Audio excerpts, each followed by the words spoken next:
Consolidation के notes देखे वापस, समझ आ रहे हैं नहीं आ रहे हैं?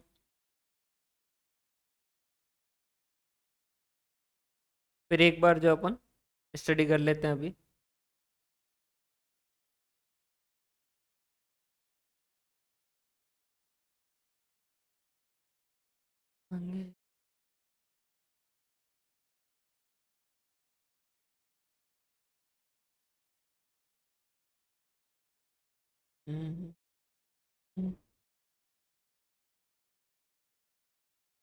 गुड इवनिंग जी, गुड इवनिंग।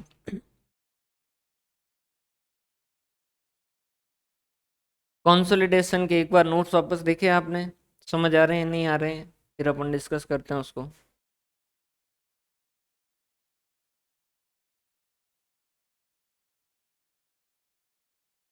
हाँ भाई, कोई न कोई है जो क्लास के टाइम में भगवान से प्रार्थना कर रहा है छुट्टी के लिए।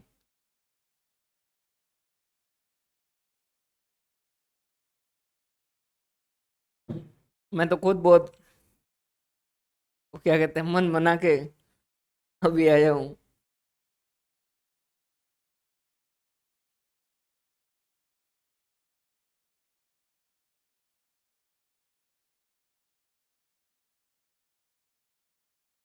भाई बताओ, कंसल्टेशन जो है वो वापस पढ़ा समझ आ रहा है?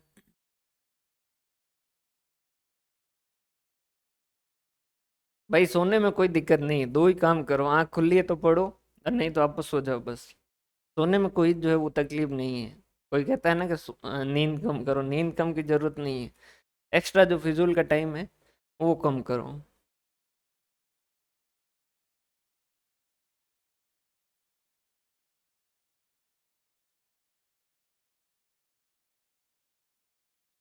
करें एक बार इसको, जो है वो रीड कर लेते हैं ना।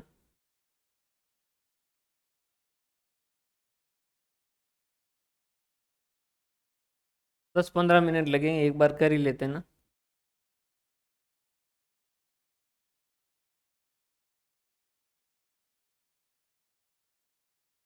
Consolidated financial statement as 21, as 21 जो इसका प्रोसीजर बताता है, इसकी जो है वो मैंडेटरी, ये नहीं कहता है कि भाई आपको जो है वो कंसोलिडेटेड फाइनेंशियल स्टेटमेंट बनानी है। इसको बनाने का जो बात है वो सेक्शन 129(3) जो है वो कहता है। 129 सब सेक्शन 3। क्या क्या चीज़ है? सबसे पहली बात, कॉन्सेप्ट ऑफ कैपिटल और रेवेन्यू, फिर कंसोलिडेटेड बैलेंस शीट, फिर कुछ एडजस्टमेंट जो है वो बैलेंस शीट के, फिर कंसोलिडेटेड P&L और कंसोलिडेटेड कैश फ्लो स्टेटमेंट और थ्योरी। कॉन्सेप्ट ऑफ कैपिटल और रेवेन्यू, ये हमने कहा कि भाई जिस दिन हम इन्वेस्टमेंट करते हैं उस दिन अपन उस कंपनी की एसेट और लाइबिलिटी के अंदर शेयर लेते हैं। तो उस दिन तक का जो भी हिस्सा मिल रहा है वो सारी सारी कैपिटल रिसिप्ट है, और उसमें से आगे भी कुछ मिलेगा तो वो एक तरीके की कैपिटल रिसिप्ट होगी। उसके बाद में जो अगर अर्न करेंगे कुछ भी और उसमें से कुछ भी मिलेगा तो वो हमारे लिए एक तरीके का रेवेन्यू वाला रहेगा। अब इसमें नोट्स के साथ छोटा सा जो वो आम और उसके पेड़ का जो एग्जाम्पल था वो, उसका छोटा सा डायग्राम बना दीजिएगा ताकि आपको वापस ही पैराग्राफ पढ़ने की जरूरत नहीं पड़े। ये अपन सारे जो है वो एज इट इज जो क्लास में ले रहे थे वो के वही है, तो इसमें अपने को देखने की खास जरूरत है नहीं। कुछ एडजस्टमेंट एक बार वापस देख लेते हैं, ये यहीं से बात कर लेते हैं। रिवैल्यूएशन ऑफ सब्सिडरी, सब्सिडरी के एसेट को अगर रिवैल्यू करते हैं तो उस केस के अंदर अगर वो इन्वेस्टमेंट की डेट तक किए गए तो वो प्री वाले केस के अंदर आएगा, प्री रिजर्व के अंदर आएगा। उसके बाद में जो डेप्रिसिएशन होगा वो जिस पीरियड से रिलेटेड है, अगर वो प्री से रिलेटेड है तो प्री वाले में से लेस होगा, और अगर पोस्ट वाले से रिलेटेड है तो पोस्ट वाले से लेस होगा।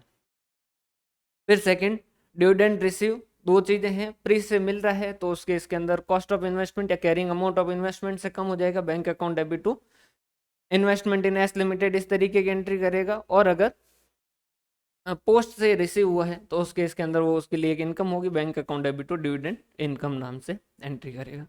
क्वेश्चन ये भी कह सकता है कि उन्होंने क्या किया, गलत ट्रीटमेंट कर दिया, तो गलत ट्रीटमेंट किया तो पुराना वाला रिवर्स करना है, और जो एक्चुअल में ट्रीटमेंट होना है वो करेंगे अपन।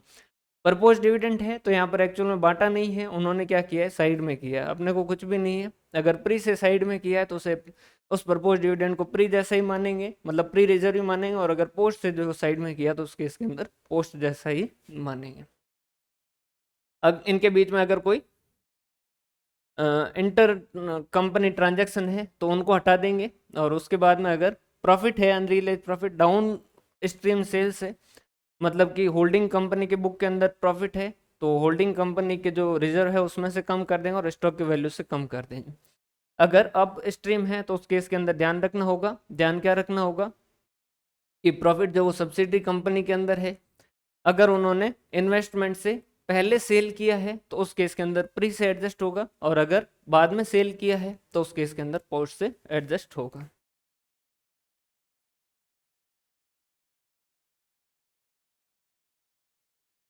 डेप्रिसिएशन कंप्लीट में ही लगेगा। एक्चुअल में जो उसकी ओरिजिनल कैरिंग अमाउंट है उतने का अमाउंट जो वो नॉर्मल जो रिजर्व है उससे लेस किया जाएगा, और एक्सेस जो है वो रिवैल्यूएशन रिजर्व से लेस किया जाएगा। एक्चुअल में क्या था, पहले लोगों को जैसे प्रॉफिट कम बढ़ता और वो किसी के पास गए कि भाई प्रॉफिट कम बढ़ रहा है, तो उन्होंने कहा कि एक काम करो, आप एंट्री कर दो asset account debit to profit on revaluation, और फिर एंट्री कर दो profit on revaluation to P and L account. Ultimately shareholder को प्रॉफिट दिखाना पड़ता है, जब उनको प्रॉफिट दिखाते हैं तभी जो है वो शेयर के खरीदने के लिए जो वो इच्छुक होते हैं।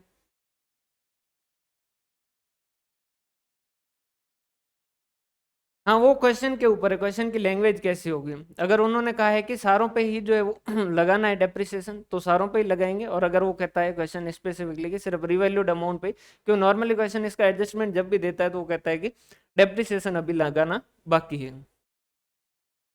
ठीक है, अगर क्वेश्चन कह देता है कि हमने ओरिजिनल वैल्यू पे डेप्रिसिएशन लगा दिया है तो उस केस के अंदर जो है ये क्या होता है, एडिशनल इन्फॉर्मेशन के अंदर दिया जाता है अल्टीमेटली चेक करने के लिए। बाकी क्वेश्चन की लैंग्वेज पे डिपेंड करेगा कि वो लेस करना है या नहीं करना। मतलब अपना कॉन्सेप्ट ये है कि लेस होना चाहिए, अगर हो गया है तो नहीं करेंगे, और अगर नहीं हुआ है तो उस केस के अंदर अपने को करना है। ठीक है, तो इसको इस तरीके से कंपनियां जो प्रॉफिट दिखा देती थी, तो उस केस के अंदर एस 10 ने कहा कि अगर प्रॉफिट आप अपवर्ड कर रहे हो, असेट को अपवर्ड कर रहे हो, तो ऐसा पी&एल के अंदर नहीं ले जाने देंगे, क्योंकि एक तरीके का जो बेवकूफ़ बनाने की बात है। तो उन्होंने कहा कि कर सकते हो, हमें कोई मना नहीं, लेकिन ये रिवैल्यूएशन रिजर्व में जाएगा, मतलब कि पी&एल में नहीं जाके सीधा आपका बैलेंस शीट के अंदर चला जाएगा। क्लियर है। तो फिर लोगों ने कहा कि सर ये फिर रिवैल्यूएशन रिजर्व का काम क्या है, यूज किया, तो उन्होंने कहा कि इस रिवैल्यूएशन रिजर्व पे जितना डेप्रिसिएशन बनता है ना उतना आप रिवैल्यूएशन रिजर्व से एडजस्ट कर सकते हो। फिर आपका जो depreciation account debit to accumulated depreciation या एसेट अकाउंट जो भी कर रहे हो, फिर उसके बाद में पी&एल से और रिवैल्यूएशन रिजर्व से टू डेप्रिसिएशन जो वो लिखिए। जैसे 1 लाख का है तो 10,000 यहाँ से लिख दीजिए, और 5,000 जो वो यहाँ से लिख दीजिए, टोटल 15,000 जो इस तरीके से राइट ऑफ करिए। क्योंकि वो कह रहे थे कि भाई आपने 50,000 का प्रॉफिट तो लिखने नहीं दिया, अब इसके ऊपर जो डेप्रिसिएशन है वो भी पी&एल के अंदर जाएगा, तब तो हमें नुकसान ही होगा। तो उन्होंने कहा कि ठीक है, इसके प्रोपोर्शनेट जितना डेप्रिसिएशन बनता है वो आप रिवैल्यूएशन रिजर्व से एडजस्ट कर सकते हैं। Revaluation of asset, dividend received, propose, elimination of inter company unrealised profit. Unrealised profit की अपन बात कर चुके हैं। ये एक पॉइंट जो थोड़ा अलग है कि अनरियलाइज लॉस हो मतलब कि कंपनी एच ने एस को या एस लिमिटेड ने एच को किसी को भी बेचा, उससे कोई फर्क नहीं पड़ता। अगर अनरियलाइज प्रॉफिट है तो उस केस के अंदर क्या चीज जो वो की जाएगी। तो पहली चीज ये चेक करनी पड़ेगी क्या अनरियलाइज प्रॉफिट है जो क्या वाकई अनरियलाइज प्रॉफिट है या नहीं है। मतलब कि 50,000 की चीज अगर आपने 50,000 की जो जिसकी वर्थ थी, कॉस्ट थी, वो आपने सेल किया है 30,000 पे। ठीक है, और तो आपका क्या हो गया, 20,000 का आपने लॉस लिखा है। ये मान लीजिए एच लिमिटेड ने एस लिमिटेड को जो वो सेल किया।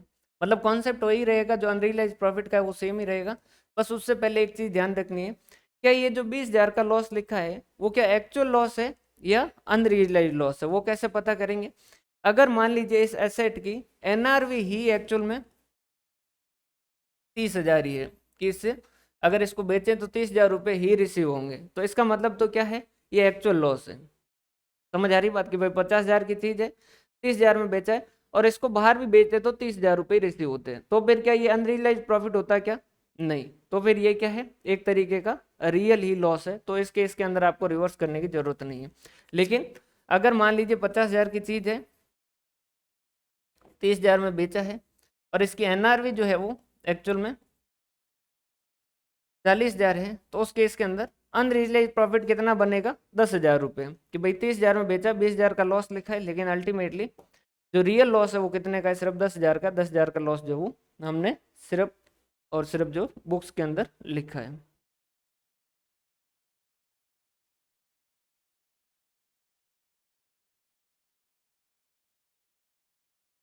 बेचा जा सकता है भाई, वो यूं है कि क्वेश्चन में बेचा जा सकता है, अब रियल में बेचा जाए या नहीं बेचा जाए उससे अपने को जो वो मतलब नहीं। लेकिन कई बार क्या होता है, जैसे सब्सिडरी कंपनी है और उसकी फाइनेंशियल कंडीशन खराब चल रही होती है, तो उसको सपोर्ट करने के लिए कुछ चीजें जो वो सस्ती दे देते हैं कि भाई आप ये जो सस्ते में ले लीजिए और इसको बेचिए ताकि आप प्रॉफिट कमाओ। आ गया ये पॉइंट समझ में? यहाँ तक बराबर है? अनरियलाइज प्रॉफिट का भी सेम ही ट्रीटमेंट होगा, वैसा का वैसा जो है वो अपन करेंगे जैसा अनरियलाइज प्रॉफिट का करते हैं। अगर एच लिमिटेड का है तो उसमें एच लिमिटेड से वापस जो उसमें ऐड करेंगे, अगर एस लिमिटेड में है तो उस केस के अंदर एस लिमिटेड में ऐड करेंगे, अगर प्री में है तो प्री में ऐड करेंगे, पोस्ट में है तो वापस पोस्ट में अनरियलाइज जो लॉस है उसको ऐड करेंगे। सेम वैसा का वैसा होगा। बस ये ध्यान रखना है उससे पहले कि ये जो अनरियलाइज लॉस है, क्या ये वाकई लॉस है या ये सिर्फ लिखा गया है? वो कैसे पता करेंगे? एनआरवी से कंपैरिजन करके। अगर 50,000 की चीज है, 30,000 में बेचा है और उसका वाकई एनआरवी ही 30,000 है, तो इसका मतलब क्या है? ये कोई लॉस जो है वो अनरियलाइज लॉस नहीं है, इसका कोई एडजस्टमेंट करने की जरूरत नहीं है, ये एक्चुअल लॉस है। इस इसमें 50,000 की चीज 30,000 में बेची, जबकि इससे 30,000 ही रियलाइज होते, तो इसके एडजस्टमेंट की जरूरत नहीं है। यहाँ 50,000 की चीज है, 30,000 में बेची, जबकि एनआरवी जो वो 40,000 है। इसका मतलब क्या? इसकी वैल्यू 40,000 है, लेकिन आपने क्या किया? 30,000 में बेचा, तो 10,000 रुपये का क्या बनेगा? अनरियलाइज लॉस बनेगा। क्लियर है ये? क्लियर है ये?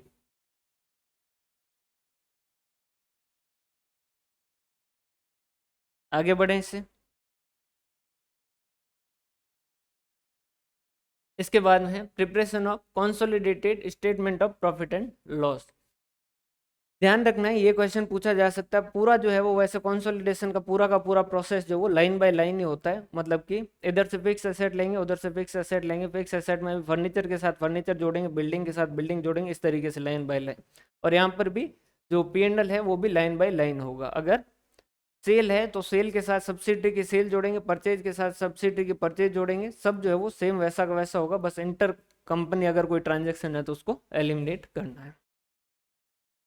Consolidated cash flow statement same वैसा का वैसा होगा, बस कंसोलिडेटेड कैश फ्लो स्टेटमेंट में एक ये चीज कही है कि अगर पेरेंट कंपनी है, जो होल्डिंग कंपनी है, उसको अगर कैश फ्लो स्टेटमेंट बनाने की जरूरत नहीं है, तो उस केस के अंदर कंसोलिडेटेड कैश फ्लो स्टेटमेंट बनाने की भी जरूरत नहीं होगी। सर कैश किनको जो कैश फ्लो स्टेटमेंट बनाने की जरूरत नहीं होती, तो ये सेक्शन 133, और ये अपन एक बार लास्ट में थोड़ा देख लेंगे जब अपन फाइनेंशियल स्टेटमेंट पढ़ेंगे ना, तो वहां पर देख लेंगे कि कुछ स्पेसिफाइड लिमिट दे रखी है कि भाई अगर आपकी सेल इससे कम है तो आपको ये कैश फ्लो स्टेटमेंट बनाने की जरूरत नहीं है। यूनिफॉर्म अकाउंटिंग पॉलिसी, ये कहा गया कि अगर कंसोलिडेशन आप कर रहे हो तो उस केस के अंदर अगर होल्डिंग कंपनी की और सब्सिडरी कंपनी की अकाउंटिंग पॉलिसी अलग अलग है, तो उसको पहले क्या कर दीजिए? यूनिफॉर्म कर दीजिए, मतलब अलाइन कर दीजिए, एक जैसी कर दीजिए। अगर नहीं कर पाते हो तो उस केस के अंदर आप ये फैक्ट बता दीजिए कि भाई हमने कोशिश की, लेकिन कुछ कारणों की वजह से हम जो है वो अकाउंटिंग पॉलिसी सेम नहीं कर पा रहे हैं। जैसे एच लिमिटेड जो वो स्टॉक का वैल्यूएशन वेटेड एवरेज से कर रही है, और एस लिमिटेड जो फीफो मेथड से कर रही है, तो उनको जब कंसोलिडेशन करें तो दोनों को एक मेथड से जो वो इन्वेंट्री का वैल्यूएशन करके फिर कंसोलिडेटेड फाइनेंशियल स्टेटमेंट बनाना चाहिए। लेकिन अगर वो नहीं बना पाते हैं तो फाइनेंशियल स्टेटमेंट में फुट नोट के अंदर ये डिस्क्लोजर दीजिए कि हमने कोशिश की, लेकिन इन इन कारणों से हम ये जो है वो यूनिफॉर्म अकाउंटिंग पॉलिसी फॉलो नहीं कर पाए। इस कारण जो एच लिमिटेड की जो है वो इन्वेंट्री का वैल्यूएशन वेटेड एवरेज से हो रखा, और एस लिमिटेड का जो है इन्वेंट्री का वैल्यूएशन जो है वो फीफो मेथड से हो रखा है। ठीक है, लिपो मेथड एस टू जो है वो प्रोहिबिट करता है, मना करता है। स्टेटमेंट में ये फैक्ट डिस्क्लोज कर दो। ठीक है भाई, जहां डाउट आए वहां रोक दीजिएगा। Treatment of subsidiary company having preference share capital, अगर कम्युलेटिव प्रेफरेंस शेयर कैपिटल है तो उसके डिविडेंड का एडजस्टमेंट करना होगा, चाहे डिक्लेयर करे चाहे नहीं करे। मतलब कि उतना रिजर्व से आपको क्या करना पड़ेगा, कम करना पड़ेगा, चाहे क्वेश्चन दे रहा है, क्वेश्चन ने दिया है चाहे नहीं दिया है। क्योंकि कम्युलेटिव के अंदर क्या है कि अगर आपने इस साल डिविडेंड नहीं दिया है तो उस केस के अंदर अगले साल जब दोगे तो इस साल का भी आपको मिला के देना होगा। तो कम्युलेटिव है तो उस केस के अंदर अगर क्वेश्चन देता है कि भाई कम्युलेटिव प्रेफरेंस शेयर है और उन्होंने डिविडेंड डिक्लेयर नहीं किया है, तो आप अपने हिसाब से डिविडेंड डिक्लेयर करके, कौन सा वाला पॉइंट, ये वाला यूनिफॉर्म अकाउंटिंग पॉलिसी, भाई क्या कहा गया है, कंसोलिडेशन करो ना, तो एच लिमिटेड और एस लिमिटेड के जो जो भी उन्होंने अकाउंटिंग पॉलिसी फॉलो कर रखी है ना, वो सेम होनी चाहिए। लेकिन कई बार जो वो अलग अलग होती है, तो उस केस के अंदर उन्होंने कहा कि जब आप कंसोलिडेशन करो तो एक यूनिफॉर्म अकाउंटिंग पॉलिसी के हिसाब से करना। जैसे कि एच लिमिटेड जो वो इन्वेंट्री का वैल्यूएशन वेटेड एवरेज से कर रहा है और एस लिमिटेड जो वो फीफो से कर रहा है, तो कंसोलिडेशन के लिए दोनों को या तो वेटेड एवरेज से इन्वेंट्री का वैल्यूएशन करो या दोनों जो है वो फीफो के हिसाब से करवाओ। क्लियर है। एस टू जो है वो मना करता है भाई, ये बात याद आ गई इस वजह से बता रहा हूँ कि एस टू जो वो लिफो मेथड प्रोहिबिट करता है, वो मना करता है।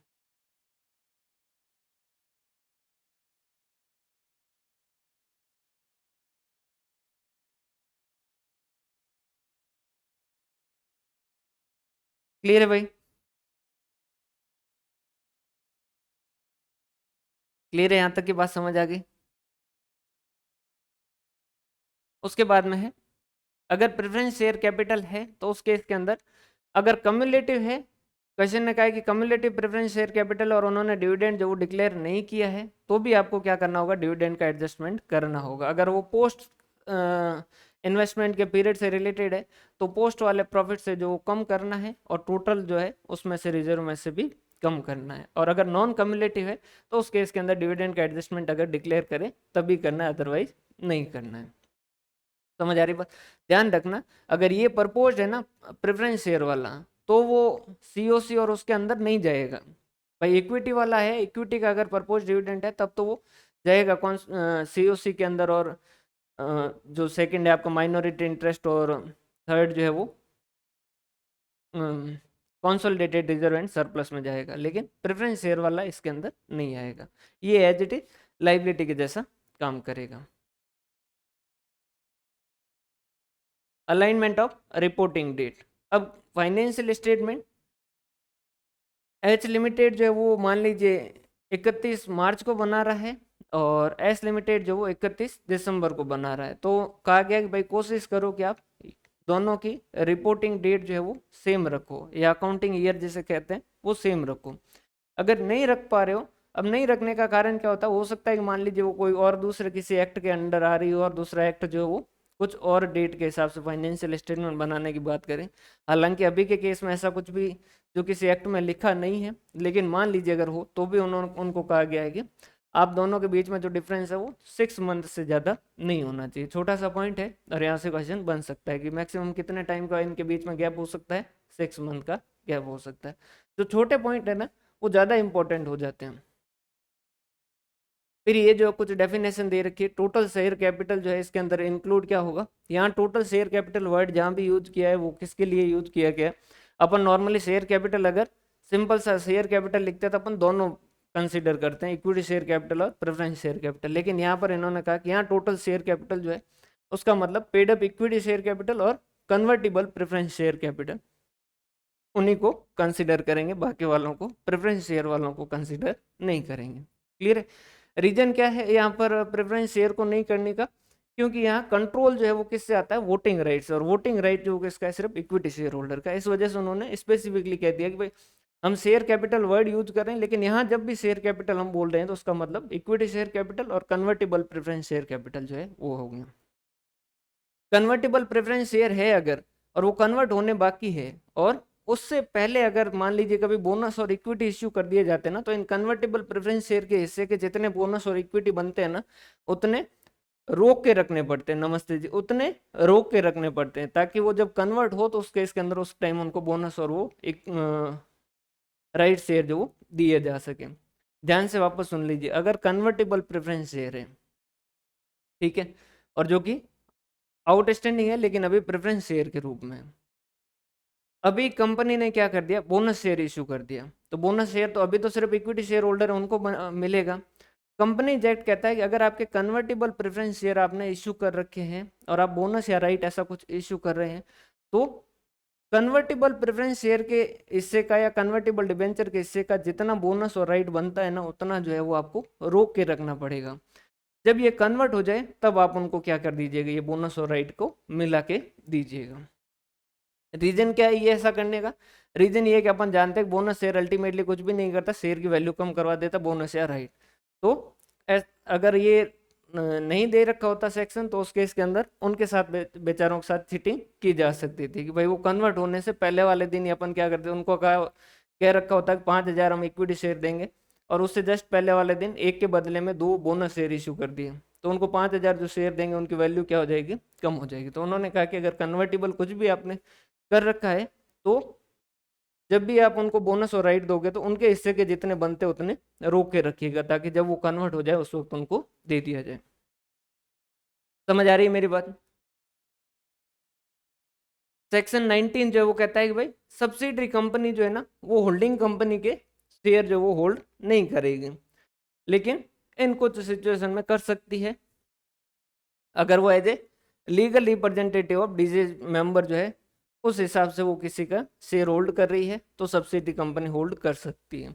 Otherwise subsidy company holding company में इन्वेस्टमेंट नहीं करेगी, उसके शेयर जो वो होल्ड नहीं करेगी। या फिर एज ए ट्रस्टीज, अगर कोई ट्रस्ट के हिसाब से है और उस ट्रस्टी के हिसाब से जो वो सब्सिडी कंपनी होल्डिंग कंपनी के शेयर जो वो होल्ड कर रही है, तो कर सकती है, कोई प्रॉब्लम नहीं है। या फिर सब्सिडी बनने से पहले ही उसने शेयर खरीद लिए थे और फिर उसके बाद में वो सब्सिडी बनी थी, तो कहा गया कि आप उतने शेयर जो वो होल्ड कर सकते हैं। बाकी सब्सिडी बन गई और उसके बाद में आप इन्वेस्टमेंट के पर्पज से होल्डिंग कंपनी के शेयर जो वो नहीं ले सकते। क्लियर है? 287 सब्सिडी कंपनी कौन है, जिसका क्या हो, control the in which control the composition of board of director, जिसके मेजोरिटी या सारे के सारे डॉक्टर डायरेक्टर जो है उनको अपॉइंट या रिमूव किया जा सकता है किसी और कंपनी के द्वारा। तो उस केस के अंदर ये वाली कंपनी जिसके रिमूव या जो अपॉइंट किए जा सकते हैं, ये वाली क्या कहलाएगी, सब्सिडी।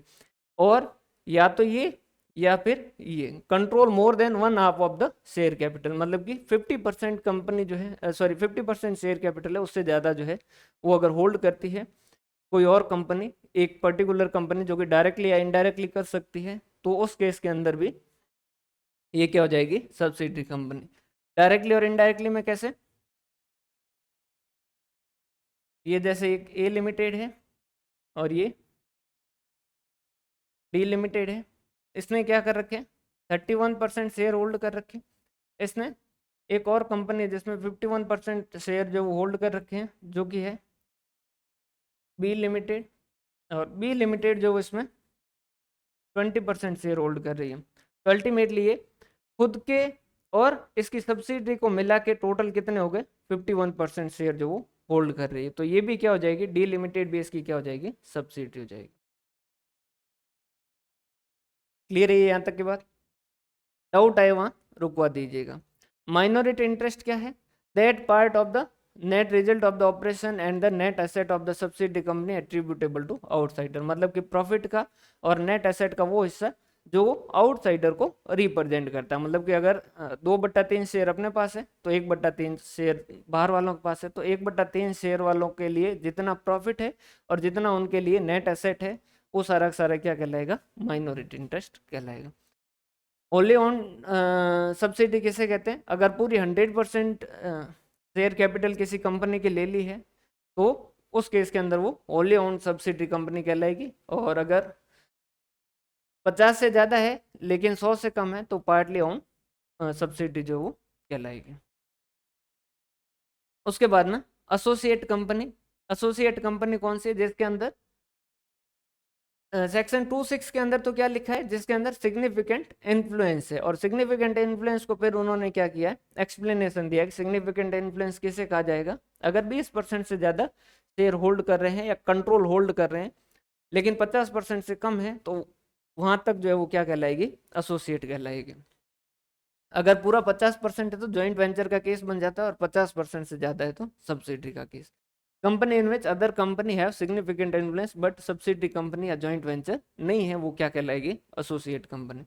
अब सिग्निफिकेंट इन्फ्लुएंस का मतलब क्या है, 20% से ज्यादा कंट्रोल, 20% या 20% से ज्यादा कंट्रोल, लेकिन 50% से कम। Exclusion from preparation of consolidated financial statement, ये S21 कहता है कि इस वाले केस के अंदर आपको कंसोलिडेटेड फाइनेंशियल स्टेटमेंट बनाने की जरूरत नहीं है। दो कारण बताए, एक तो उन्होंने कहा कि हमने खरीदा तो है लेकिन हम टेम्परेरी पर्पज से खरीदा है, हम इसको होल्ड कर लंबा होल्ड नहीं रखना चाहते।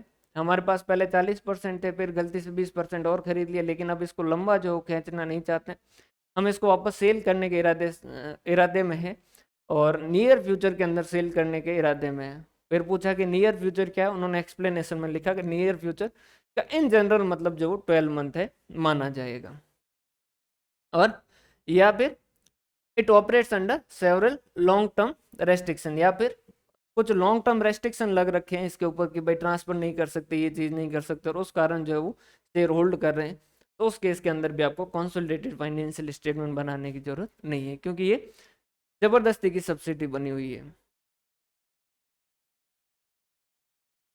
ठीक है भाई।